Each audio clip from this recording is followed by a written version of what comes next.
मित्रांनो, लग्नानंतर होईलच प्रेम ह्या मालिकेच्या पुढील भागात आपल्याला असं पाहायला मिळणार आहे की आता पार्थ काव्याला म्हणतो की काव्य, आता ना मला आपल्या आयुष्यामध्ये सगळं बघा कसं एकदम खूपच छान चाललंय आणि त्यामुळे मला आता खूपच भारी वाटतंय, कारण आता ना आपल्या आयुष्यातून रम्या नावाची निगेटिव्हिटी गेली एकदाची. आणि असे म्हणत पार्थ काव्याला प्रेमाने हळूच मिठी मारतो.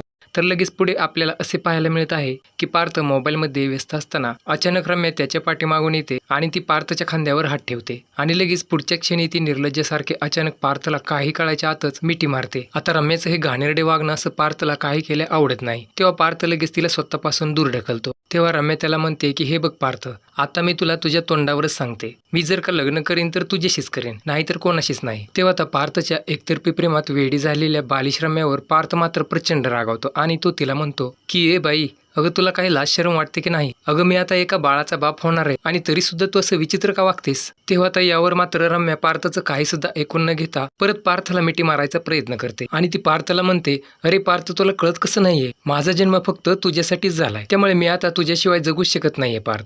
पण आता मात्र पार्थच्या रागाचा पारा आणखीनच चढतो. तेव्हा पार्थ रम्याच्या खाडकन कानाखाली मारत तिला तिची अवकात दाखवतो. त्यामुळे आता तरी रम्या पार्थचा नाद सोडून त्या विजयशी लग्न करून देशमुखांच्या घरातून कायमची निघून जाणार का, हे पाहणं आता खूपच रंजक ठरणार आहे.